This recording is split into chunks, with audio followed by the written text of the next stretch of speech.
Vous avez eu ces derniers temps, c'est celle de Diallo Sadkadji. Est-ce que vous avez un commentaire là-dessus? Non, j'ai pas de commentaire. La seule chose que j'ai dit aujourd'hui, tous les Guinéens conscients, je vous assure, en voyant ce que le président Fakonde a fait dans 5 ans, et comparant les régimes qui sont passés depuis 50 ans, il doit se dire qu'on doit soutenir le président Fakonde. Nous vous avons vu au Fouta, nous avons vu l'excellence Baousman, nous avons vu l'ancien président de l'Assemblée nationale remettre une clé au chef de l'État. Quelle stratégie vous avez pour conquérir le Fouta, au fait? Non, d'abord notre stratégie, on n'a pas besoin de dire ça aux gens, mais... Mais pourquoi le Fouta? Pourquoi tout ça au Fouta? Ça vous inquiète? Non, ça vous inquiète. Quel Fouta? Le Fouta, c'est comme la Haute-Guinée, c'est comme la Guinée forestière, la Basse-Guinée. Le président a fait le tour de la Guinée, ce n'est pas seulement le Fouta. Ce n'est pas seulement le Fouta, il vient de rentrer derrière la Haute-Guinée. Mais ce qui s'est passé au Fouta ne s'est passé nulle part ailleurs. Quoi ça? Oui, il est passé là, le Premier ministre est passé là, le président de l'Assemblée aussi. Non, mon frère, je suis désolé, le Premier ministre vient de quitter la forêt. Le Premier ministre a fait le tour de la forêt. C'est juste une coïncidence que le président est venu au Fouta, au moins que le Premier ministre était là, mais le Premier ministre vient de rentrer de la forêt, le président vient de rentrer de la Haute-Guinée. Mais ce que je vais vous dire, le Fouta n'est pas une propriété privée d'un homme ou d'une poignée de personnes. De Cellou Dalein Diallo, peut-être? Non, je ne dis pas le nom de quelqu'un, je dis que le Fouta n'est pas une propriété privée d'une personne. Le Fouta fait partie de la Guinée, le Fouta est l'une des 4 régions naturelles de la Guinée. Et la Haute-Guinée, notamment Sigiri. Je vous dis aussi qu'aucune région n'appartient à une personne. Aucune région. La forêt n'appartient pas à une personne, la Haute-Guinée n'appartient pas à une personne. Vous comprenez? D'ailleurs, nous allons vous le prouver. Les jours à venir, vous allez voir ce que nous allons faire au Fouta. Nous allons prouver aux gens que nous refuserons qu'une poignée de personnes puisse prendre une région en otage.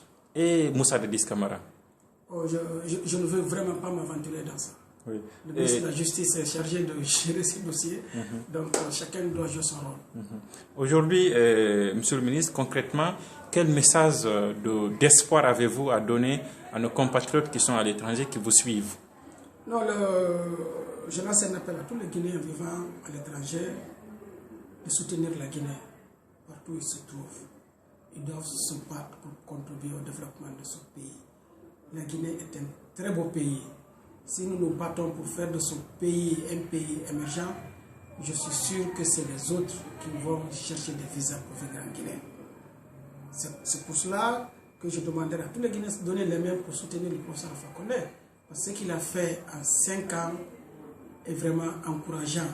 Nous sommes sûrs, s'il ajoute encore d'autres années, il fera mieux que ce qu'il a fait cette fois-ci. En plus de cela, je demande à l'unité nationale. La Guinée est une famille. Je demande à tous les compatriotes, qu'ils soient de l'extérieur ou de l'intérieur, que tout ce qui se cache derrière l'ethnie, c'est des hommes qui sont faibles. C'est des politiciens sans programme. Les programmes de tous les partis politiques, c'est des programmes pour le développement de la Guinée. Donc, aux leaders politiques, aux autres, de quitter derrière les ethnies, de se battre pour une Guinée unie et prospère. Monsieur le ministre, à défaut d'avoir actuellement la liste exhaustive de nos compatriotes, vous avez parlé tout de suite des conseils que vous mettiez en place. Il en existe combien aujourd'hui? Non, les gens sont en train de... On a lancé un appel à tout le monde, on a envoyé les TDR, les gens sont en train de travailler là-dessus. Au moment venu, nous allons centraliser tout, nous allons voir à peu près quels sont les pays qui ont déjà installé leur conseil. Mais déjà, j'ai à peu près plus de 15 pays qui nous ont fait parvenir les listes nominatives des bureaux qu'ils ont installés. Mais quel rôle effectivement vont jouer ces conseils? Non, les conseils, c'est eux les représentants de nos compatriotes dans les différents pays. Ils doivent être la croix de transmission entre nos compatriotes et l'ambassade, entre nos compatriotes et le ministère délégué des Guinéens de l'étranger, qui est le pont entre le gouvernement guinéen et nos compatriotes de l'extérieur. Surtout, n'oubliez pas que ces conseils sont démocratiquement élus. Donc, ces bureaux sont les émanations de nos compatriotes. Donc, ils n'ont pas été nommés.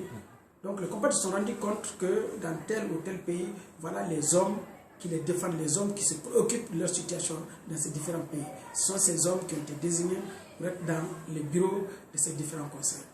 Ok, merci Monsieur le ministre. C'est à moi de vous remercier. Pardon, vous avez un dernier message peut-être?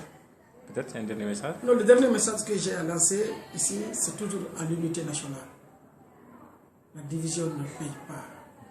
Les violences ne payent pas. Il faut l'unité, il faut la paix. La Guinée est un pays qui appartient à toutes les ethnies. Le Baga, le Landouma a les mêmes droits que le Peul, le Malinké ou le Kissien. Et cela est valable pour toutes les autres ethnies.